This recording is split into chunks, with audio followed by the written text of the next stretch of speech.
Oramos. Padre, te necesitamos y lo sabemos. Sabemos que tenemos tu presencia que nos guía hacia toda verdad. Sabemos que tu voluntad es revelarte a nuestra vida, mostrarte, manifestarte, de manera que tu nombre sea glorificado y tu pueblo sea bendecido. Y en esta hora, Señor, en el nombre de Jesús, te pedimos que tú hables a nuestro corazón, que abras nuestros ojos para poder ver espiritualmente, abre nuestros oídos espirituales, de manera que podamos, Señor, caminar aplicando tu palabra, siendo fortalecidos, sostenidos por el poder de tu Santo Espíritu. En el nombre precioso de Jesús, te pedimos que nos hables esta mañana, que nos establezcas en tu palabra y en tu voluntad, para la gloria tuya, Señor. Te lo pedimos y te damos las gracias. Amén. Aleluya. Vamos a ir a la Biblia en el libro de Éxodo, capítulo 17 y versículo 16. Éxodo 17 y versículo 16.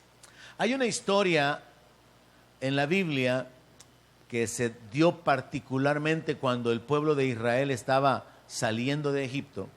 Y es que hubo una nación, hubo un pueblo que se levantó en contra de Israel. Y este pueblo es Amalek, o el pueblo de los amalecitas.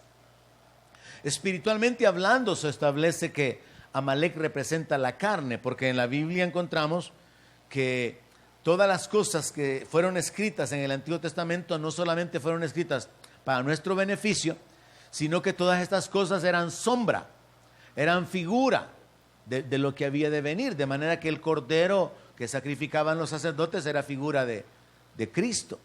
Encontramos ahí las vestiduras de los sacerdotes, que era un símbolo de la naturaleza, del carácter de los creyentes.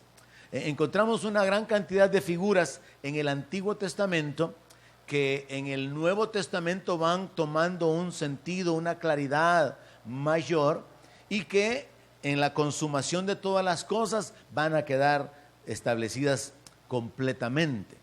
Ahora, este es un punto entonces en particular. En la Biblia se nos habla de una guerra que hubo, la guerra de Amalek en contra de Israel. Y Amalek es un tipo, es un símbolo de la carne, de nuestra carnalidad. Éxodo 17:16 dice, y dijo, por cuanto la mano de Amalek se levantó contra el trono de Jehová, Jehová tendrá guerra con Amalek de generación en generación. Este verso contiene escondidas verdades espirituales muy tremendas, que son las que necesitamos descubrir conectando otras escrituras. Porque este verso solamente está insertado ahí como una revelación o una determinación tomada por Dios, en la cual Él establece de que Dios va a tener guerra contra Amalek, pero esa guerra va a permanecer de generación en generación. Pero a lo largo de la meditación de esta mañana vamos a descubrir que Amalek será destruido, Amalek va a ser borrado del todo, y vamos a encontrar que en algunas ocasiones, por ejemplo, Josué tuvo que haber peleado con los amalecitas, Saúl peleó contra ellos, David también, y entonces, aunque la voluntad de Dios es que Amalek sea borrado, Amalek ha permanecido de generación y generación, porque Amalek no es más un pueblo, una nación, sino que más bien es el tipo o el símbolo de nuestra carnalidad, de nuestra naturaleza de pecado. Entonces Dios tiene una guerra contra la naturaleza de pecado que se opone a la santidad de Dios, que se opone a la voluntad de Dios, se opone a los propósitos. Ahora, para entender esto, vamos a comenzar en Génesis 36, verso 12, entendiendo quién es Amalek. Según Génesis 36, verso 12, Timna fue concubina de Elifaz. Elifaz era hijo de Esaú. Y recuerde que Esaú era hermano de Jacob. Entonces dice que esta mujer, Timna, le dio a luz a Elifaz a un hijo llamado Amalek. Entonces, ¿quién es Amalek? Amalek es nieto de Esaú. Amalek es un descendiente de Esaú.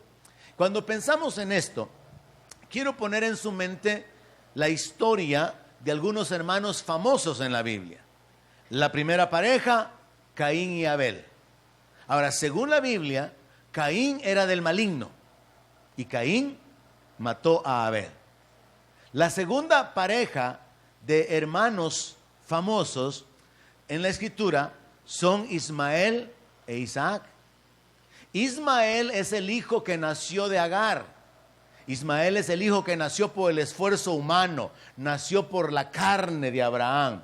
Pero Isaac nació por la fe. Y la Biblia dice, a través de los escritos del apóstol Pablo en Gálatas, que el mayor, que era Ismael, perseguía a Isaac, molestaba a Isaac. El que había nacido por la carne, estorbaba, molestaba al que había nacido por la fe. Entonces Pablo ocupa esa figura incluso y dice que hay una alegoría, que Agar y Sara representan los dos montes, que una produce hijos para esclavitud y la otra hijas en libertad. Es de lo que le hablaba, las figuras que hay en el Antiguo Testamento que luego se aclaran en el Nuevo Testamento. Entonces hemos llegado a la segunda pareja de hermanos famosos, Ismael e Isaac. Y así como Caín y Abel había una oposición en cuanto a la naturaleza o intereses de ambos, en el caso de Ismael e Isaac también. Ismael tenía celos, Ismael molestaba a Isaac y al final esto termina en que la mamá de Isaac le pide a Abraham que eche a Agar con su hijo. Y Dios le dice a Abraham que obedezca. Y entonces Ismael es echado y de Ismael descienden todos los árabes, pero de Isaac descienden todos los judíos o todos los israelitas. Pero vemos esta pareja de hermanos famosos y vemos el conflicto que hay o que hubo entre ellos. Más adelante entonces, y como descendientes de ellos, descendencia de Ismael y de Isaac, nos enfocamos particularmente en Isaac, del cual nacen Jacob y Esaú, la tercera pareja de hermanos famosos. Y lo mismo que sucedió con Caín y Abel, con Ismael e Isaac, se da con estos dos hermanos. Jacob representa a aquel que valora las cosas espirituales, pero Esaú representa a aquel que no le importa la palabra, no le importa la adoración, no le importa la comunión con Dios, no le importan las promesas, le importa lo material. Y vemos una diferencia entre la naturaleza de ambos. Así que ya tenemos tres parejas de hermanos y a través de estos tres casos tenemos ejemplos en los que claramente podemos observar la antagonía, la oposición que había, la diferencia en el carácter que había entre estas parejas. Ahora entonces aparece Amalek como un descendiente directo de Esaú, es el nieto de Esaú, y está el pueblo de Israel, que es la descendencia de Jacob.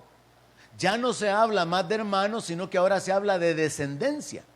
Y entonces encontramos en la Biblia que Amalek vino para atacar a Israel. Éxodo 17, verso 8.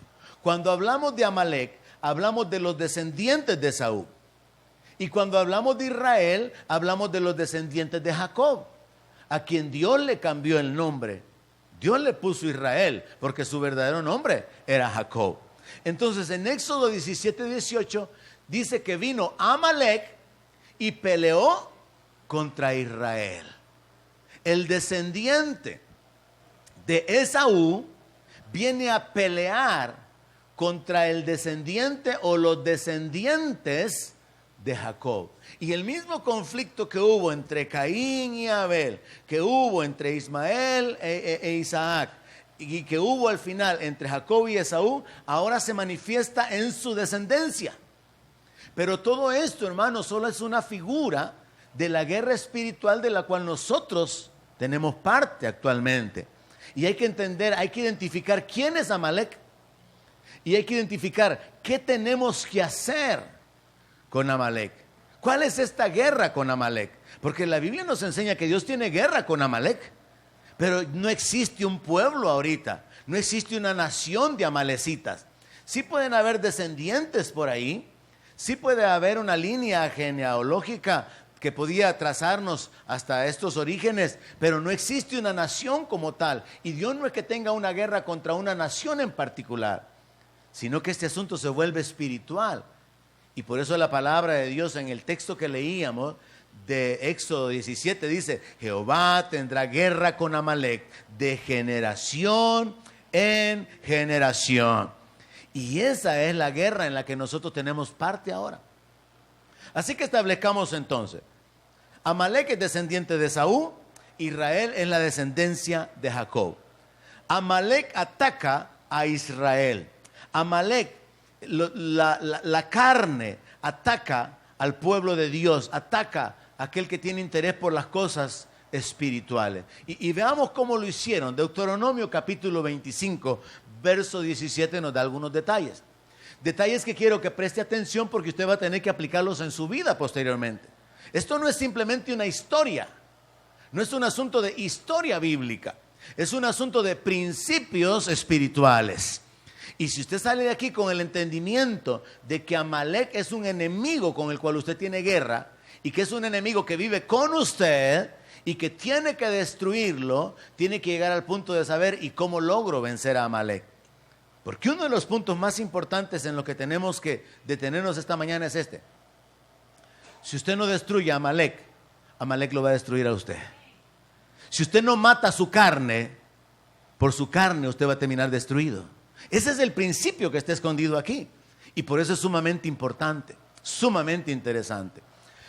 Dice aquí en Deuteronomio capítulo 25, verso 17: acuérdate de lo que hizo Amalec contigo en el camino cuando salías de Egipto, de cómo te salió al encuentro en el camino y te desbarató la retaguardia de todos los débiles que iban detrás de ti cuando tú estabas cansado y trabajado y no tuvo ningún temor de Dios. Mire, el pueblo de Israel había salido de Egipto por la orden de Dios. Estaban encaminándose hacia Canaán, hacia la tierra de bendición, al lugar donde podían adorar a Dios, donde podían servir a Dios. Por eso fue que Dios los sacó de Egipto, para que sirvieran a Dios. ¿Cuántos recuerdan eso en la palabra? Dios le mandó a decir a Faraón: deja ir a mi pueblo para que me sirva. El propósito por el cual Dios le ha dado libertad a usted es para que usted sirva a Dios. Porque mientras usted es un esclavo del pecado, usted no puede servir a Dios. Cuando usted es un esclavo del pecado, usted ni siquiera puede orar. Cuando usted es un esclavo del pecado, mucho menos que usted va a poder adorar a Dios. Si usted está enredado en el pecado, usted no tiene libertad de ir a la presencia de Dios. El diablo toma control de su vida y se lo va a llevar. Porque el diablo va a tratar de robar, de destruir. El diablo va a tratar de obrar de manera que con su cooperación, con su ayuda, usted sea destruido. Y por eso tenemos que identificar este enemigo y saber qué es lo que tenemos que hacer para poder obtener la victoria. Ahora, hay algunos detalles importantes aquí, mire. Le salió al encuentro en el camino. Todos nosotros estamos en el camino hacia la ciudad eterna. Dios nos ha llamado a su gloria eterna. Estamos en el camino en el cual tenemos que correr con paciencia esta carrera. Algunos ya se cansaron, se regresaron.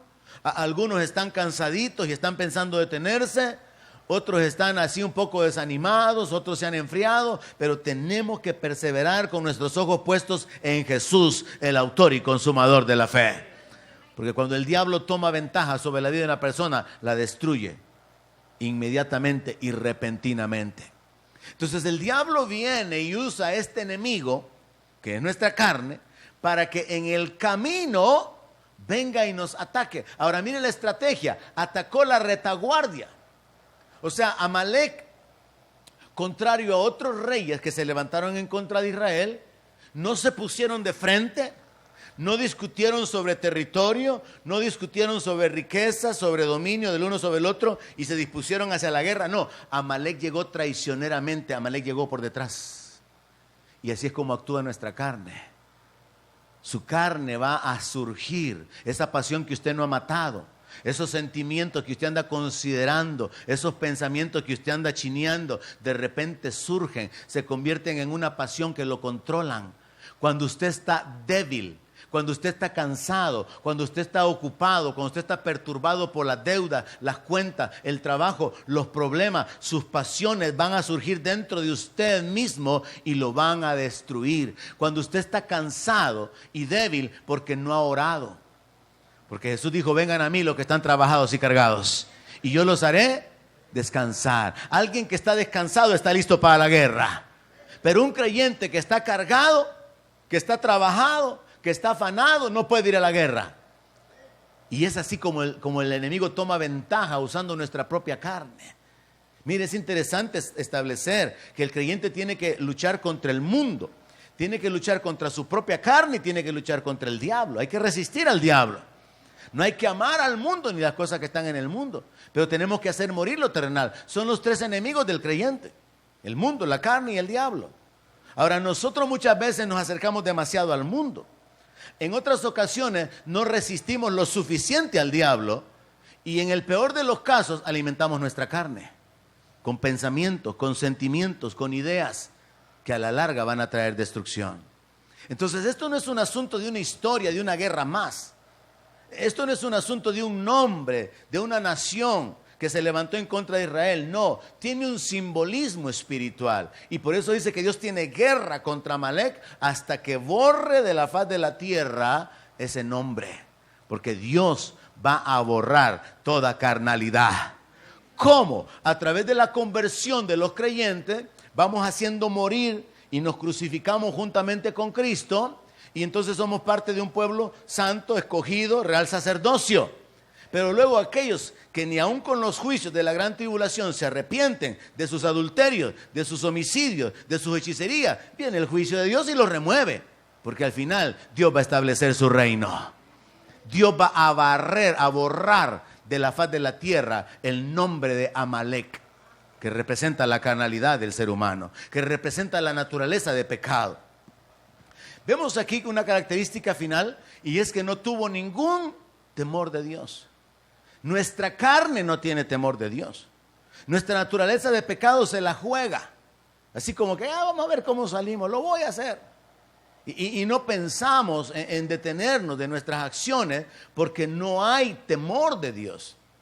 Cuando nosotros actuamos de una manera injusta, cuando actuamos de una manera que no es santa, que no va de acuerdo a la voluntad de Dios, es nuestra carnalidad, es nuestra naturaleza la que se está manifestando. Ya sea que murmuremos de un líder, ya sea que mintamos, que robemos o que estemos considerando o involucrados en relaciones sexuales fuera del matrimonio. Amalek no tiene temor de Dios. Y por causa de no tener temor de Dios es que viene el juicio de Dios, viene la destrucción, viene la ira de Dios, como dice el apóstol Pablo, que la ira de Dios viene sobre los hijos de desobediencia. Gente que conociendo la palabra no tiene temor y decide caminar a su manera. Entonces vemos en la Escritura que hay una serie de textos que se conectan con este principio que voy a compartirle esta mañana. ¿Cómo puedo probarle que Amalek representa la carnalidad humana? Éxodo 17:16, el texto donde comenzamos, dice: por cuanto la mano de Amalek se levantó contra el trono de Jehová, Jehová tendrá guerra con Amalek de generación en generación. Sumamente interesante para mí el hecho de que de una manera similar como cuando el Señor Jesucristo se le aparece a Saulo y le dice: Saulo, Saulo, ¿por qué me persigues? Y Saulo no está persiguiendo a Jesús, Saulo está persiguiendo a los cristianos. De una manera similar, en este texto, usted puede observar que Dios está hablando y trae una revelación. La mano de Amalek se levantó contra el trono de Jehová. Y yo decía, qué tremendo es esto. Amalek, ese pueblo de descendientes de Esaú, se levantó y atacó a la descendencia de Jacob, atacó a Israel. Pero ¿qué es lo que está diciendo Dios? Que se levantó contra el trono de Jehová, se levantó contra la autoridad de Dios, se levantó en contra de Dios mismo, se levantó en contra de la voluntad de Dios. ¿Cuál era la voluntad de Dios? Que su pueblo saliera de Egipto, dejaran de ser esclavos y que vivieran en Canaán, en la tierra donde fluía la leche y la miel, tierra de bendición. Esa era la voluntad de Dios. ¿Qué es lo que hizo Amalek? Trató de detener los planes de Dios. Su carne trata de detener los planes de Dios. Entienda eso. Sepa que su carne no está apoyando, no está ayudando para que los propósitos de Dios se cumplan en su vida. Su carne lo está alejando a usted del propósito divino de salvación, de bendición. Su carne lo va a detener de su comunión, de su relación con Dios. Y a menos que usted tome definitivamente la decisión de Esaú de valorar más lo terrenal, lo temporal, los placeres a los cuales Moisés renunció, usted no va a poder obtener victoria. Porque el Amalek, que representa nuestra carne, es un enemigo interior. Y por eso Pablo le dice a Timoteo, ten cuidado de ti mismo. Porque el traidor más grande está dentro de nosotros, hermana. Y por eso es que Pablo decía, yo estoy crucificado juntamente con Cristo. Porque si usted no crucifica su carne lo va a hacer morir. Su carnalidad lo va a llevar al pecado y la paga del pecado es muerte.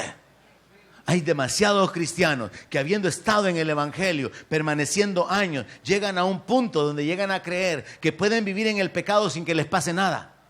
Son demasiados los cristianos que caen en esa trampa. Pero es el diablo haciendo uso de su carnalidad, de su debilidad humana, de su naturaleza humana inclinada al pecado. Y es por esta razón que Dios obra de raíz en el problema y Él nos dio su naturaleza divina para que podamos andar en vida nueva. Pero esa vida nueva demanda una actitud de fe y de obediencia a la palabra. Porque de lo contrario uno va a continuar experimentando la debilidad. Pablo habla de eso, que hay un conflicto en él, que lo que él no quiere hacer, eso hace. Y lo que él quiere hacer, eso no hace. Y entonces luego agrega, miserable de mí, ¿quién me va a librar de este cuerpo de muerte? Pero luego responde, gracias doy a Dios por Jesucristo. Es Jesucristo quien nos libra. Pablo escribió que el pecado ya no se va a enseñorear de nosotros, porque no estamos bajo la ley, estamos bajo la gracia de Dios. O sea, el pecado ya no tiene el dominio que antes tenía, porque ahora tenemos la gracia, el favor de Dios, la ayuda de Dios. Clamamos, oramos como Jesús le dijo a los apóstoles, oren para que no caigan en tentación. Y entonces somos fortalecidos. Creyente que cae es un creyente que no ora. Creyente que cae en el pecado es un creyente que ha descuidado su comunión con Dios, que está afanado, que está trabajado, que está cargado. Y ahí la carne se manifiesta para poder llegar en ese tiempo de debilidad y traer destrucción. Ahora le decía, ¿cómo le puedo probar que Amalek representa la carnalidad? Número uno, vemos que Dios toma personal la guerra. Dice, Jehová tendrá guerra con Amalek. O sea, ahora Dios está diciendo, esta es mi guerra. Y va a ser una guerra de generación en generación. Ahora, ¿que acaso Dios no podía destruir a una generación? Claro que sí. Hubieron naciones que fueron destruidas. Sodoma y Gomorra fueron juzgadas, el juicio de Dios vino. Ahí están los vestigios de Sodoma y Gomorra. Dios podía haber cortado a Amalek si se hubiera tratado de un pueblo, una raza, una etnia, un clan. Pero Dios no está hablando de una nación, no está hablando de una tribu, no está hablando de un grupo de personas. Está hablando de un enemigo mucho mayor que al paso de las generaciones iban a continuar oponiéndose a Dios, iban a continuar en guerra en contra de Dios, y entonces Dios se agarra a la guerra, y es Dios quien está diciendo esto, Jehová tendrá guerra con Amalek de generación en generación. Y hasta el día de hoy Dios tiene guerra con Amalek. El Amalek que está en la iglesia. Dios tiene una guerra contra el enemigo, contra aquel que se opone a sus planes, a su voluntad, a sus propósitos. Dios tiene una guerra. Dios toma esa guerra de una manera personal. Y en este sentido yo quisiera aplicar en su mente este principio. Mire, yo no sé cuántos de ustedes en alguna ocasión han dicho, por ejemplo, el Señor pelea mis batallas. Y así como que bien campeón, ¿verdad? Bien evangélica, bien evangélico, así, ¿verdad? Sí, sí, hasta mi marido está en contra mía, pero el Señor es el que pelea por mí. Y sí, ¿verdad? Los vecinos se han levantado y el jefe, el Señor está conmigo como poderoso gigante. Él pelea mi batalla. Y suena así bien campeón. Decir que el Señor pelea sus batallas. Pero ¿cuántos han dicho, yo voy a pelear la batalla del Señor? Dios tiene batalla contra Amalek y yo le voy a entrar con todo a Amalek. Nadie. Todos quieren al Señor peleando sus batallas. Y que sus enemigos barridos como el tamo que arrebata el viento. Y que sus enemigos soplados como polvo. Pero nadie está enfocado. Dios tiene una guerra y esa guerra yo la voy a agarrar como que es mía. Dios tiene guerra contra Amalek y yo voy a pelear la batalla del Señor. Yo voy a hacer esa guerra mi propia guerra. Así que muerte a Amalek. ¿Se imagina usted todos los creyentes el domingo con pancarta? Muerte a Amalek, que muera Amalek, que muera Amalek. Manifestaciones en contra de Amalek. No, porque no nos conviene. Porque nuestra carne se deleita en el pecado. No digan amén, está bien. Es una forma de encubrir la carne. Nuestra carne sufre cuando tenemos que abstenernos de. Nuestra carne sufre cuando se habla de llevar una cruz. Por eso es que el evangelio que se ha hecho tan popular ahora no incluye la cruz, no incluye la negación. Sino que ahora el evangelio es simplemente confiese a Jesús como Señor y viva como le da la gana. Usted crea, porque por gracia soy salvo por medio de la fe. No es lo que usted haga lo que lo va a salvar, sino que solamente su fe en Jesús. Pero Jesús no dijo eso no es el mensaje completo. Jesús dijo que era bienaventurado el que oía lo que él enseñaba y hacía lo que él decía. Amén. Jesús dijo, ¿por qué me llaman Señor y no hacen lo que yo les digo? O sea que él espera obediencia. No es solamente confesar a Jesús con su boca. Si eso dice Pablo, ese es el principio de la salvación, sí, es la base de la salvación. Somos salvos por gracia, pero usted cómo camina en salvación, en fe que obedece. Yo estaba pensando, es tremendo cuando nosotros pensamos en la muerte de alguien que permaneció en el evangelio y se apartó. Y uno puede así como que de alguna manera, con un buen corazón, con un buen sentimiento pensar, ojalá que haya alcanzado la gracia de Dios, ojalá que haya sido perdonado. Pero mire, en la Escritura hay textos como este. El Señor borra nombres del libro de la vida. Y en la palabra el apóstol Pablo dice que él no era de aquel grupo de personas que retrocedían para perdición del alma, sino de los que permanecían para preservación. También en la palabra encontramos de aquellos que se volvieron atrás del santo mandamiento. O sea, permanecieron un tiempo, perseveraron, sirvieron en la iglesia, fueron líderes, maestros de niños, estuvieron en esto, en lo otro, en aquello, pero se retrocedieron. No podemos decir que Dios lo tenga en su gloria, porque se retrocedió del santo mandamiento. Porque decidió caminar no en la santidad, no en la justicia, no en la misericordia, decidió caminar en su carnalidad. Decidió caminar conforme a sus deseos. Y ahí es donde está el punto. Y el diablo, hermano, sepa que el diablo va a tomar ventaja de eso.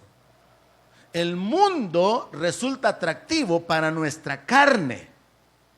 Y si nosotros somos así como considerados con nuestra carne, entonces para el diablo es bien fácil hacernos caer. Y el diablo va a usar nuestra carnalidad para atraparnos en el mundo. Sepa esto, usted no puede cambiar al mundo. Escuchaba yo a un predicador una idea muy absurda hace algunos años diciendo que la iglesia tiene que levantarse con influencia, que la iglesia tiene que tener otro nivel de entendimiento que lo lleve a las esferas más altas, que los cristianos son los que tienen que estar dominando Hollywood. Y yo me quedé, ¿qué? ¿Cómo van a estar los cristianos dominando la basura o el basurero del mundo? Esto es ridículo. Es absurdo pensar que los cristianos tienen que estar en la política, los cristianos tienen que estar en el monte del entretenimiento, los cristianos tienen que estar en el monte de lo económico. Jesús nunca habló de esos tales montes. Jesús habló acerca de ser sal y luz del mundo. Y donde quiera que usted esté, hay gente a la que usted puede afectar. Pero es ridículo pensar que la iglesia tiene que dominar Hollywood. Es ridículo. Es ridículo pensar que la iglesia tiene que estar al frente de los gobiernos. ¿Cómo se van a gobernar a los impíos si ni siquiera se puede gobernar a los santos? ¿Cómo, hermano? Si como pastores, o no me pongo como ejemplo, como líder, cuando usted es líder, usted tiene problemas con la desobediencia, con los no puedo, con los sí voy a llegar y no llego, con la falta de voluntad de la gente, la falta de compromiso, con los santos. Y ahora gobernando a los hijos del diablo, hermano. Por eso Jesús dijo, mi reino no es de este mundo. Él va a establecer su propio reino. Pero tenemos que estar ubicados con la palabra.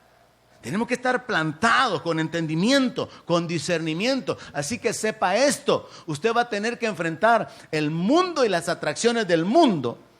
Con la ayuda de su carne, eso se vuelve atractivo.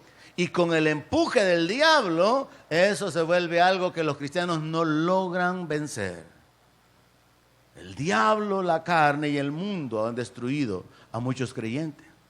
¿Y dónde está la clave? En que el creyente no quiere hacer morir su carnalidad.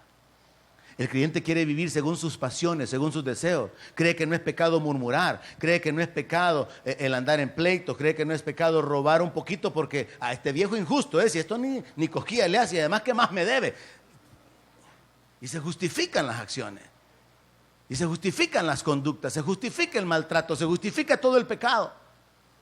Pero solo Dios es el único que puede justificar, perdonar y declarar a alguien limpio. Entonces tenemos que tener cuidado en esa área y entender que esta guerra de generación en generación no es contra una nación, no es contra un pueblo, es simbólico de una naturaleza. Romanos capítulo 8, verso 7 lo pone de una manera más clara. Así como Amalek se opone a Dios, se levanta en contra del trono de Dios. Así como Amalek asalta a los santos, al pueblo santo, al que quiere agradar a Dios, la carne se opone.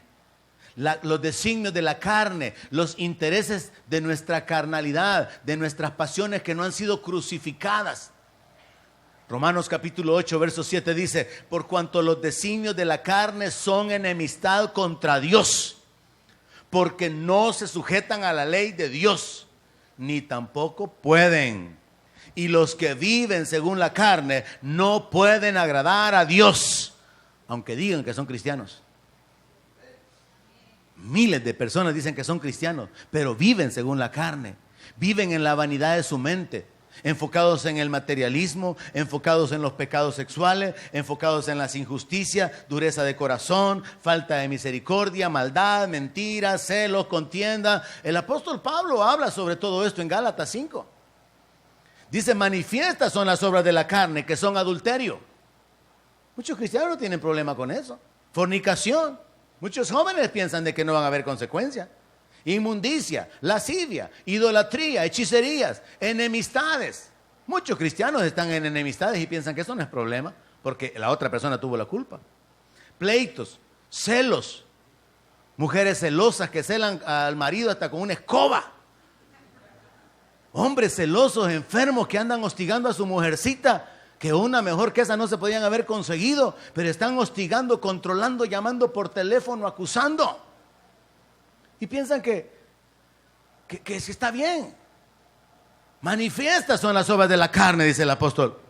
Iras, contiendas, disensiones, herejías, envidias, homicidios, borracheras, orgías y cosas semejantes a esta, acerca de las cuales les amonesto, como ya se los dije antes, que los que practican tales cosas no heredarán el reino de Dios.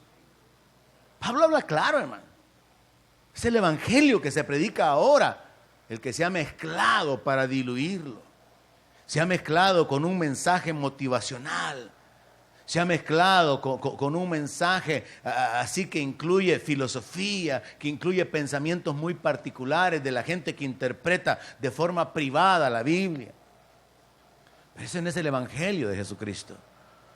El evangelio de Jesucristo incluye una cruz. Amén.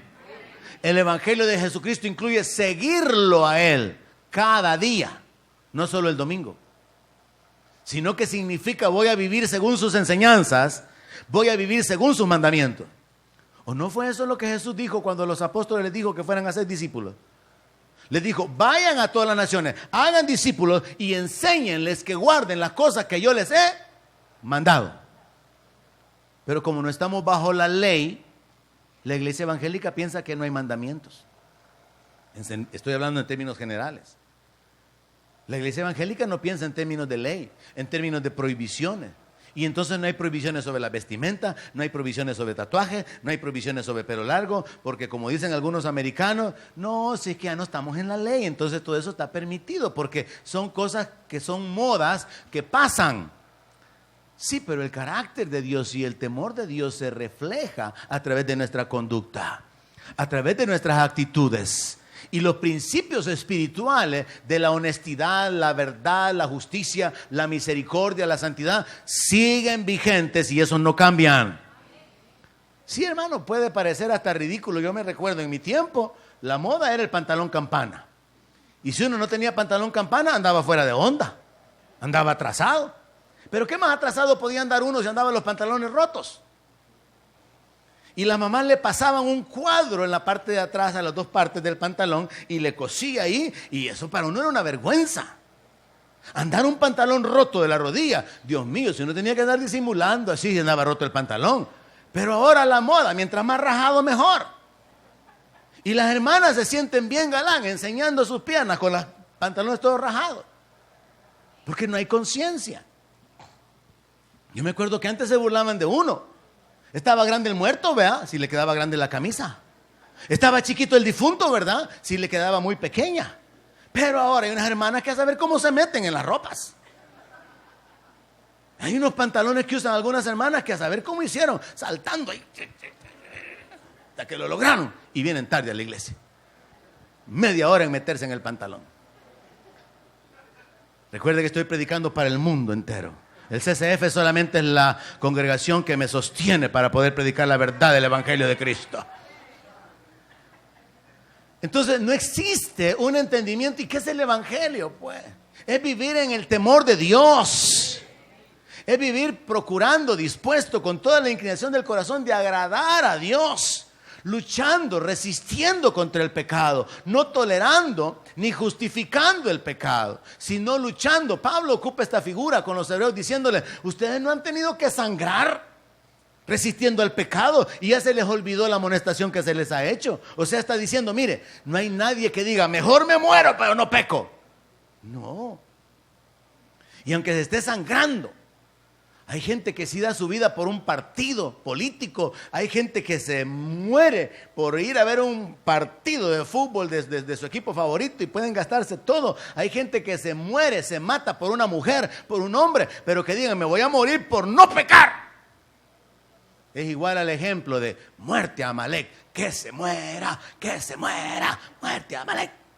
No existe. Porque no queremos que nuestra carne se muera. Porque amamos nuestra carne. Porque nuestra carne produce satisfacciones. O al menos nos da ilusiones. Y cuando contemplamos cómo sería la vida así, y qué tal si esto, y qué tal si lo otro, y no sabemos que el diablo está detrás, con el hacha puesta. Porque la paga del pecado siempre será muerte. Nunca, nunca va a ser cambiada esa verdad espiritual. Entonces necesitamos entender este conflicto. Así que Dios, sabiendo que Amalek trae destrucción, Dios determina que Amalek tiene que ser destruido. En Deuteronomio capítulo 25, verso 19, Dios le ordenó a Israel, mire, antes de que todo esto sucediera,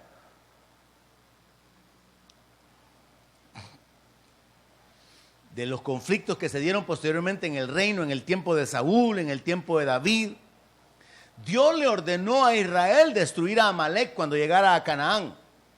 Deuteronomio 25, 19. Por tanto, le dijo Dios al pueblo de Israel por medio de Moisés: cuando Jehová tu Dios te dé descanso de todos tus enemigos alrededor en la tierra que Jehová tu Dios te da por heredad para que la poseas, borrarás la memoria de Amalek de debajo del cielo, no lo olvides. O sea, Dios le dijo a Israel: mira, yo te voy a entregar la tierra del Anaseo, te voy a entregar la tierra del Jebuseo, te voy a entregar la tierra del Fereceo, te voy a entregar esa tierra como propiedad tuya. Y cuando te la entregue, quiero que borres a Amalek, no se te vaya a olvidar. ¿Pero sabe qué pasó? No lo hicieron. ¿Y sabe qué pasa cuando usted no trata con su carne? Usted puede ser 10 años evangélico y en el 11º se apartó de Cristo. Usted puede ser 5 años, 18 años, 20 años, pero como no mató a Amalek, Amalek estaba allí, dormidito. Amalek estaba esperando levantarse para ir y atacar su retaguardia. Cuando usted esté débil, cuando esté problemado, cuando su matrimonio está mal, cuando las finanzas están mal, cuando la salud está mal, Amalek, su carne, se va a levantar y le va a decir: este es el camino. Pero no le va a decir que es el camino de la muerte, le va a decir que es el camino del escape, le va a decir que es la decisión que tiene que tomar para disfrutar su vida, reencauzar su vida. O como algunos hermanos me han dicho a mí: yo tengo que darme otra oportunidad, pastor. No, pues sí, pero la oportunidad que se está dando es una oportunidad de muerte, no es una oportunidad de vida. Dele oportunidad a Dios que Él sea el Señor de su vida y que se glorifique en su vida. Pero que usted se quiera dar otra oportunidad significa: voy a seguir a mi manera haciendo las cosas, y tras que ya fracasó una vez y otra vez y otra vez, va a fracasar otra. Porque está haciendo las cosas apoyado en su propia prudencia, no en el temor de Dios. Dios le ordenó entonces a Israel que borraran la memoria de Amalek, pero no lo hicieron, lo olvidaron. Entonces, ¿sabe qué pasó? El rey de Moab, según Jueces capítulo 3:13, levantó a los hijos de Amón y de Amalek y vino a conquistar, vino a oprimir a Israel. ¿Por qué? Porque como ellos no atacaron a Amalek, no destruyeron a Amalek, entonces Amalek se levantó en contra. Este es el principio espiritual. Si usted no hace morir su carne lo va a matar a usted. Pablo lo pone de esta manera en Romanos. Dice que el espíritu y la carne se oponen. Y dice de que si usted se ocupa de la carne, usted va a morir. Pero si usted se ocupa del espíritu, usted va a vivir. Ahora, ocuparse de la carne significa que usted atiende, alimenta la carne e ignora las necesidades espirituales y su comunión con Dios y termina muriendo. Pero ocuparse del espíritu significa que usted alimenta su comunión con Dios, usted se llena de la palabra, usted fortalece su fe, usted camina en el temor de Dios, usted hace morir la carne y entonces usted va a vivir. Está claro en la analogía que Pablo ocupa en Romanos. Pero ¿cuál es nuestro problema? Que nos interesa vivir en la carne. Nos interesa vivir en la vanidad de nuestra mente. Nos interesa caminar según las ilusiones, según el engaño que podemos muchas veces percibir y no descubrir. Podemos percibir por nuestros sentidos, por las palabras, por lo que vemos, por lo que ya gustamos. Y entonces nos pasa lo mismo que Saúl, que menospreció la primogenitura por un plato de comida. Yo creo que muchos creyentes han dejado de un lado su salvación eterna por un plato de comida. ¿Qué representa el plato de comida? Un placer temporal.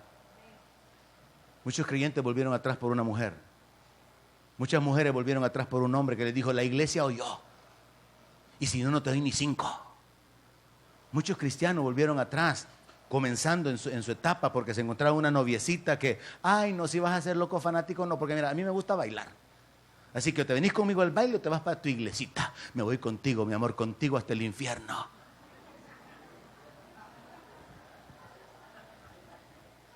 Y entonces le cantan la canción: si amarte es un pecado y quiero ser un pecador. Mire lo que el mundo mete, hermano. Y la gente cantando y corriendo con ese tipo de pensamiento. Esa es la realidad en el mundo. Porque si usted no mata la carne lo va a matar a usted. Ellos no borraron a Amalek, se olvidaron. Dios les dijo: no lo olvides. Verso 19. Entonces ya después en Jueces vemos que se juntaron los hijos de Amón, los de Amalek, hirieron a Israel y tomaron la ciudad de las palmeras. Como no borraron a Amalek, Amalek se levantó en contra de Israel. Más adelante, en el tiempo ya del primer rey, del rey Saúl, en 14:48 del primer libro de Samuel, dice de que Saúl tuvo que reunir un ejército para ir a pelear contra Amalek, lo derrotó y libró a Israel de la mano de los que lo saqueaban. O sea que los amalecitas estaban viniendo a robar, a saquear, a fustigar la vida de los israelitas. Y Saúl tuvo que levantarse con un ejército para pelear contra Amalek. Aquí es donde usted tiene que aplicarlo. Su carne ha estado haciendo asaltos en su vida. Su carne lo ha estado guiando hacia el pecado, hacia decisiones fuera de Dios. Su carne no le ha permitido servir a Dios. Su carne le ha robado las bendiciones de Dios por no ser fiel. Lo ha estorbado en su camino. Se ha opuesto a la voluntad de Dios. Ya es tiempo que usted se levante en contra de la carne. Y que no esté solamente esperando que la carne viene en contra suya. Y lo ataca, y lo deprime, y lo congela como un pingüino. Y usted está frío. Y en el 2020 no sabe qué va a hacer. Yo le predicaba a los hombres el día jueves, no me gusta ponerle etiqueta a los años, que el año de la cosecha, que de la multiplicación, de la restitución, porque para mí cada año es un año de la gracia de Dios. Y bajo la gracia de Dios todos los años son años de bendición. Y si usted etiqueta un año, entonces significa que el otro ya no es de lo que usted etiquetó el anterior. Pero yo le decía, hay un texto en Apocalipsis que dice, que el Señor le dice, no temas lo que vas a padecer, porque va a haber tribulación, va a haber cárcel, van a haber padecimientos. Y yo le decía al pueblo que venía, a los hombres que venían el jueves, ¿qué tal si yo le dijera a usted 2020, el año de su prueba? Mentalícese, 2020, el año de la encarcelada. 2020, el año de su bancarrota en su negocio, porque por estar en su negocio no ha servido fielmente a Dios. Les decía yo, 2020, el año de su divorcio. ¿Por qué? Porque en lugar de alimentar su matrimonio, lo está descuidando más. Es la carne. Es la falta de temor de Dios. Es vivir a nuestra manera. Es no entender. Tenemos un enemigo que camina con nosotros. El más grande traidor está dentro de nosotros. Y si no lo matamos, nos va a matar. Así de claro. Y por eso es que Dios tiene guerra contra Amalek, de generación en generación. Y por eso que usted tiene que entenderlo. Dios le ordenó a Israel que lo matara. Cuando llegaran a Canaán, que borraran su nombre, no hicieron caso. Tuvieron problemas. Dios luego le ordena a Saúl que lo haga. Primer libro de Samuel, capítulo 15, verso 2. Amalek ataca a Israel en el desierto, en el camino. Dios le dice, cuando te entregue todo, entonces tú lo barres, tú lo destruís. No hicieron caso. Ahora los amalecitas están causando problemas. Es como cuando el creyente, el cristiano recién convertido, no ha sido entrenado, no ha sido enseñado que ser cristiano significa renuncia. Significa escoger el camino de la muerte para poder perder la vida y entonces encontrarla, porque eso fue lo que Jesús predicó. El que pierda su vida por causa de mí la va a hallar. Pero hay muchos cristianos que quieren tener la vida eterna, pero quieren disfrutar de esta vida. Y no se puede así. Tiene que haber un cambio. Si Él murió por nosotros, es justo que vivamos para Él. No nos está pidiendo que nos matemos, que nos suicidemos. Solo nos está pidiendo que vivamos para Él. Que vivamos como un pueblo diferente. Que vivamos de acuerdo a sus mandamientos. Y eso no es justo porque no es igual al sacrificio que Él hizo, pero es lo que Él pide. Hacer justicia, misericordia, ser humildes ante Él, es lo que dice la palabra en Miqueas. Primer libro de Samuel 15, verso 2, Dios le ordenó a Saúl. Así ha dicho Jehová de los ejércitos. Yo castigaré lo que hizo Amalek a Israel. Mire, Dios dice, tu pleito es mi pleito. Yo voy a castigar lo que hizo Amalek a Israel al oponérsele en el camino cuando subía de Egipto. Ve pues y hiere a Amalek y destruye todo lo que tiene. Y no te apiades de él. Mata a hombres, mujeres, niños y aún los de pecho, vacas, ovejas, camellos y asnos. Amalek es el que se opone para que el pueblo de Dios no siga su camino. Amalek es su carne, es su naturaleza de pecado que lo sigue atrayendo hacia el mundo, hacia los placeres, hacia todo el engaño que el diablo pone enfrente suyo para que usted no alcance a entrar a la ciudad celestial, para que usted no alcance la gloria eterna a la cual Dios lo ha llamado. Entonces Dios dice, yo voy a usarte a ti para que destruyas a Amalek. Yo lo voy a castigar por lo que te hizo, pero te necesito a ti. Preste atención a eso.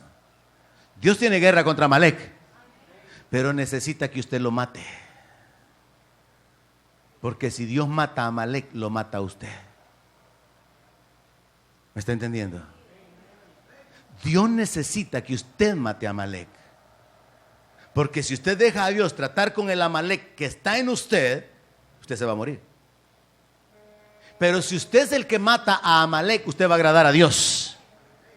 Este es el secreto que hay espiritualmente hablando en cuanto a la vida. Y es donde muchos cristianos han sido derrotados.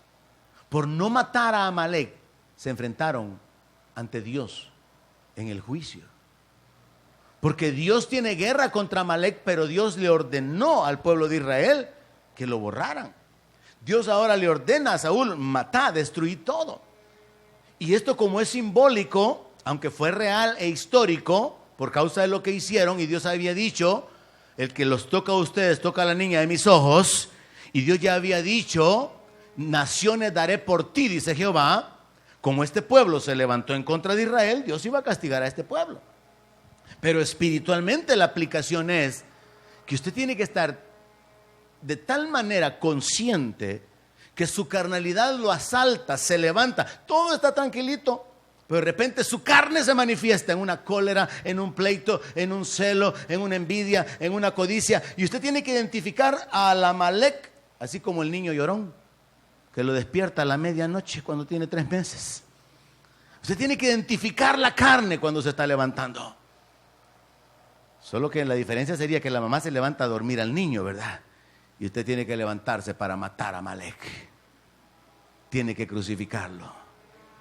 Porque si usted no mata a Amalek, Amalek va a crecer. No, sí, bonitos los niños cuando están chiquitos, ¿verdad? Pero ya grandes hay unos seres humanos que han hecho atrocidades. Pero cuando estaban chiquitos, ay, qué lindo el niño, ay, qué bonito. Se da ganas de besarlo todo. De abrazarlo todo, agarrarlo de almohada. Pero ya grande el ser humano, que está lleno de Amalek, lleno de maldad, déspota, odioso, homicida, perverso. Entonces hay un principio aquí, hermano. Destruye todo lo que tiene. No te apiades de él. Mata hombres, mujeres, niños, los de pecho, vacas, ovejas, camellos y asnos. Mire, usted tiene que matar a Amalek completamente. No, pastor, pero es que mire, yo lo único que me he quedado haciendo últimamente es que me agarro 20 pesos de los viáticos y meto un recibo ahí. Solo eso, pastor, pero antes yo metía un montón de recibos falsos, pero ahora solo 20 pesos, pues sí, porque mire, justo porque no me alcanza. Mate a todo Amalek. No, mire, pastor, yo ahorita ya no miento, antes era un gran mentiroso. Sí, mire, Pinocho se quedaba chiquito a la par mía. Pero ahora, pastor, yo solamente miento cuando es necesario, y cuando es necesario, todos los días. Tiene que matar a Amalek. Tiene que hacer una guerra completa contra Amalek. Porque si no, Amalek se va a levantar, va a crecer, se va a desarrollar. Y entonces cuando el Señor le dice, hasta los de pecho, hasta los pecados más pequeños, hermano. Y ahí es donde me encanta la forma de pensar de David, ¿verdad? Cuando él dice: Señor, sean gratos los dichos de mi boca, la meditación de mi corazón. David quiere agradar a Dios de tal manera que todo lo que él habla sea agradable. Mire, habría un montón de cosas que usted no hubiera dicho todo este año si hubiera pensado de esa manera. Pero como su carnota, ¿verdad? Dígale que está a la par suya, su carnota, dígale. Anímele, predíquele. Su carnota, dígale. Hubieron muchas cosas que usted habló que no debió haberlas hablado, pero como está vivo Amalek. Hubieron muchos pleitos que usted armó que no debieron haber sido, pero como las pasiones están allá dentro, como dice Santiago. Entonces ahí es donde hay que entender que Amalek representa nuestra carne y tiene que ser destruido. Ahora, ¿qué pasó con Saúl? Saúl desobedeció y ¿qué hizo? Dejó vivo al rey, hermano. Y entonces yo pienso, al meterme un poquito en esta historia, Saúl ganó un amigo, porque Agag venía feliz, hermano, cuando Saúl no lo mató. Bueno, de hecho, Agag, cuando lo capturaron, él pensó que le tocaba que lo mataran, porque su pueblo había sido destruido. Y solo traen al rey, y Saúl le perdona la vida. Después Samuel aparece, Samuel le reclama a Saúl, mandan a llamar a Agag, y Agag dijo: ciertamente ya pasó el peligro de la muerte. Dijo, así está la carne. No dice, si este hermanito así como está, aunque el pastor predique, le tire pedradas, haga rotazos, como sea, le reclame, lo mire mal, lo ignore, no entiende. Ni entendieron lo que dije ahorita tampoco. Y entonces Agag regresa contento y ya pasó el peligro. ¿Qué, hermano? Samuel sí venía con todo a volarle la cabeza. Porque Samuel sí entendía espiritualmente el conflicto y sabía que el rey de los amalecitas tenía que morir. Ahora, durante ese tiempo, no se dice cuánto tiempo, yo me imagino, Saúl y Agag, yo no sé si hasta estaban negociando que qué puesto le iba a dar, si quizás le iba a ser ministro de Relaciones Exteriores o ministro de Comercio, no sé qué, pero Agag estaba feliz con Saúl. Entonces Saúl ganó un amigo, pero perdió a Dios, perdió a su Dios. Usted puede ganar un negocio, usted puede ganar dinero, pero pierde a Dios. Puede ganar una mujer, un marido, pero pierde a Dios. Usted puede ganar un montón de cosas terrenales, pero ya tenemos el ejemplo de Moisés, que desconsideró todo, ya la gloria de Egipto, como algo que no se podía comparar con lo que Dios le ofrecía. Tenemos el ejemplo de Pablo, que dijo: todo lo tengo por basura con tal de ganar a Cristo. Yo lo quiero a Él, yo quiero ganarlo a Él, no me conformo con nada menos que Él. Todo lo demás es basura, sale sobrando. Pero esa es una convicción a la que se llega cuando usted entiende lo que Dios ha hecho por usted. Pero mientras la carne sigue allí alimentando nuestra forma de pensar, nuestra forma de vivir, la carne nos está llevando hacia la muerte. ¿Qué pasó ese día? Saúl ganó un amigo, pero perdió a Dios, perdió su reino, perdió su posición. Ese día fue que Samuel le dijo a Saúl: mira, le dijo, como desechaste la palabra, Dios te desecha para que no seas rey. ¿Qué es lo que pasa con los que no matan a Amalek? ¿Qué es lo que pasa con los que aman su carne? Dios dice: preferiste la carne, quédate con ella. Es como con el mundo. La Biblia dice que la amistad con el mundo es enemistad con Dios. Yo creo que a muchos creyentes les va a tocar esa sentencia: amaste al mundo, quédate en el mundo. A mí me inquieta cuando veo a Dios hablando de esta manera. Que te libren tus ídolos, les dice el Señor al pueblo de Israel. Que te libren tus amantes, les dice. Porque Israel dejó a Dios por adorar Baales, adorar ídolos. Entonces Dios viene y dice: yo estoy cansado de ustedes. En el día de la angustia, clamen a sus ídolos, clamen a sus amantes, a ver si sus amantes los pueden librar, porque yo estoy cansado. Y Dios los deja y los entrega en los enemigos, en las manos de los enemigos. ¿Por qué? Porque Dios es celoso. ¿Y por qué Dios es celoso? Porque Él ha pagado un precio elevado para tener un pueblo santo. La guerra contra Amalek es de Dios. Amalek va a ser destruido proféticamente. Éxodo 17:13 dice: y Josué deshizo a Amalek y a su pueblo a filo de espada. Y Jehová le dijo a Moisés: escribe esto para memoria en un libro, y di a Josué que raeré del todo la memoria de Amalek de debajo del cielo. Aquí la historia es cuando allí en ese conflicto que se da en el desierto, cuando Amalek viene para atacar a Israel, Moisés le da una instrucción a Josué, que a menos que se entienda la posición espiritual y el liderazgo espiritual, no se puede ver sino como un abuso en este sentido. Escogenos hombres, le dice Moisés a Josué, para que peleen por nosotros, y yo me voy a subir al monte con la vara de Dios en mi mano. ¿Qué le está diciendo? Tú anda a exponer tu vida junto con hombres de guerra, ve a pelear por todo el pueblo, hay que luchar en contra de Amalek, y yo me voy a ir al monte. Moisés se fue a orar, se fue con la vara de Dios en su mano, y la historia aquella de que Aarón y Hur sostenían las manos y que las manos de Moisés se cansaban. ¿Y qué pasaba cuando las manos de Moisés se bajaban? Amalek prevalecía. Y cuando Moisés levantaba las manos, Israel prevalecía. Le dije, estas son cosas espirituales. La guerra contra Amalek se gana en oración. La guerra contra Amalek se pierde por falta de oración. Es la única batalla en la que Dios pone o usa a los líderes para que simultáneamente con el conflicto haya oración al mismo tiempo. David no, David le preguntaba a Dios: Señor, ¿voy a ir yo a darles o les vas a ir a dar tú? Y Dios le decía: yo les doy. O Dios le decía: hoy es tu turno, y se turnaban ahí. O con el rey Josafat, que el rey, como recibió palabra, no hay para que ustedes peleen, esta es mi guerra, dijo el Señor. Pues te vamos a bendecir y te vamos a alabar antes de tiempo. Antes de que la victoria sea nuestra, te vamos a dar alabanza. Y pusieron gente armada que alabara a Dios. Pero usted no encuentra otra historia con otra nación, con otro pueblo, en otra guerra, donde había guerra y gente orando. Moisés entendió que la guerra contra Amalek es una guerra espiritual. La guerra contra su carne es espiritual. Es en Dios que usted va a recibir el poder para hacer morir a Amalek. Si usted no ora, por eso está como está. Por eso es que su carne está tan inflada. Por eso es que siente ese vacío de Dios y que Dios no me responde, y inclinado al mundo, al pecado, porque no hay oración, no hay temor de Dios, no hay comunión con Dios. Pero cuando usted ora, cuando usted busca la comunión con Dios, el temor de Dios, la administración del Espíritu Santo vienen a su vida. Usted quiere ser santo, usted no está conforme con el nivel de santidad que tiene. ¿Alguien dice amén? El Espíritu nos anhela celosamente, dice la palabra. Dios quiere que usted sea más santo. ¿Quiere un título para el 2020? Póngale año de mayor santidad entonces. Dios está esperando que nosotros actuemos, que nosotros nos levantemos en dependencia de Él. Curioso el dato. Verso 13 dice: Josué deshizo a Amalek.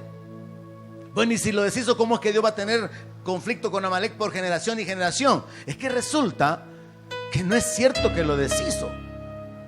Sí derrotó el ejército, pero la versión inglesa lo que dice es: y Josué debilitó a Amalek. Pero luego Dios le dice a Josué: escribe esto para memoria en un libro, y dile a Josué que raeré del todo la memoria de Amalek de debajo del cielo. ¿Cómo es que lo va a raer del todo si Josué ya lo había deshecho? Porque no lo había deshecho. La carnalidad nuestra todavía permanece. Pero proféticamente llega un día en el reino donde sangre y carne no eran en el reino de los cielos. Ya no va a haber Amalek. En el reino de Dios no hay lugar para Amalek. En el reino de Dios no hay lugar para nuestra carnalidad, para esa inclinación al pecado tapado y justificado por nuestra propia forma de pensar. Amalek tiene que morir. Número 24:20. Y viendo a Amalek, aquí nos está hablando de la historia de Balán y Balac. Cuando vio a Amalek, tomó su parábola y dijo: Amalek, cabeza de naciones, mas al fin perecerá para siempre. Sí, Dios tiene guerra contra Amalek y lo va a destruir. Pero ahorita estamos en ese tiempo de conflicto donde a usted le corresponde matar a Amalek. Las manifestaciones grandes de Amalek, las manifestaciones pequeñas, a usted le corresponde hacer morir lo terrenal, lo carnal, lo injusto. Me gusta esto. Primer libro de Samuel 15:18. Cuando Samuel habla con Saúl y lo reprende por su desobediencia, y Samuel dice que ha obedecido, eso nos representa a nosotros. Pensamos que ya somos cristianos, somos buenos creyentes, no somos como otros, y nos comparamos con los que están peor que nosotros para que quedamos bien. Nunca nos comparamos con los que están mejor que nosotros para no quedar mal. Nos medimos a nosotros mismos y nos aprobamos. Y eso fue lo que hizo Saúl. Pero me gusta esta frase, mire: Jehová te envió en misión y dijo: ve, destruye a los pecadores de Amalek y hazles guerra hasta que los acabes. Me gusta esta frase porque de aquí podemos inventar algo más, hermano. Año 2020, el año de la misión: destruir a Amalek. Emociones, hermano. Emociónese. Me gusta esa frase. Dios te mandó en misión. Es una misión que Dios le ha dado.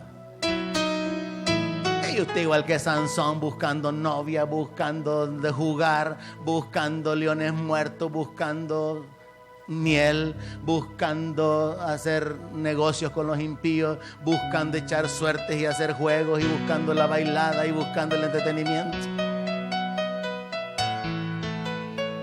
Sansón tenía un llamado, un propósito, y Y sus padres le preguntaron al ángel cómo tiene que ser la manera de vivir del niño. Y en eso nos vamos a enfocar en la serie de los martes. ¿Cómo tiene que ser nuestra manera de vivir? Porque Dios nos ha llamado para que andemos en vida nueva. Y esa vida nueva no es abrazando a Amalek. No, hay una misión. Hay que destruirlo. Es en Éxodo 17:9 que Moisés le dice a Josué: escoge los varones, sal a pelear contra Amalek. Mañana yo estaré sobre la cumbre y la vara de Dios en mi mano. E hizo Josué como le dijo Moisés, peleando contra Amalek. Y Moisés y Aarón y Hur subieron a la cumbre del collado. Y sucedía que cuando alzaba Moisés su mano, Israel prevalecía, mas cuando él bajaba su mano, prevalecía Amalek. Este es el punto final. Amalek representa nuestra carnalidad, nuestra naturaleza de pecado inclinada al mundo, la cual el diablo empuja, a la cual el diablo tienta. Y nosotros tenemos una parte muy importante en esta guerra, porque aunque Dios va a borrar a Amalek y la memoria de Amalek para siempre, Dios quiere que su pueblo trate, que su pueblo haga morir a Amalek, y su pueblo somos nosotros. Nosotros tenemos que levantarnos en guerra, tenemos que levantarnos en esa misión de destruir los pecados grandes, los pecados pequeños, para que no nos asalten, para que no destruyan nuestra vida, para que no destruyan el propósito de Dios, no destruyan el llamado que Dios tiene para nuestra vida. Es nuestra responsabilidad levantarnos. Y esa es una batalla que tiene que realizarse en los dos frentes, en el ámbito natural y en el ámbito espiritual. Sí, tiene hijos, tiene esposa, negocios, trabajo, problemas, gente, enemigos. Hay una batalla en lo natural donde usted tiene que hacer morir su carnalidad, su injusticia, sus manifestaciones, renunciar al pecado, no ceder a las tentaciones. El pecado no es que usted sea tentado, el problema es detenerse en la tentación. El problema no es pensar mal. El diablo va a minar su mente con pensamientos. Usted no está mal porque es tentado. Todos somos tentados. Usted está mal cuando usted acepta la tentación, cuando usted cede a la tentación. Hay una batalla entonces en el ámbito natural, pero la batalla se gana espiritualmente, y es en oración. Quizás el tema de esta mañana pudo haber sido derrotando a Amalek a través de la oración. Pudo haberse llamado de muchas maneras, pero me gusta ese del 2020, año de la misión, destruyendo a Amalek para siempre. Muchos textos, muchos títulos, pero usted póngale el que quiera. Pero lo importante es que usted se levante en guerra contra Amalek antes de que Amalek lo mate a usted. Donde mi palabra sea su alimento, allí quiero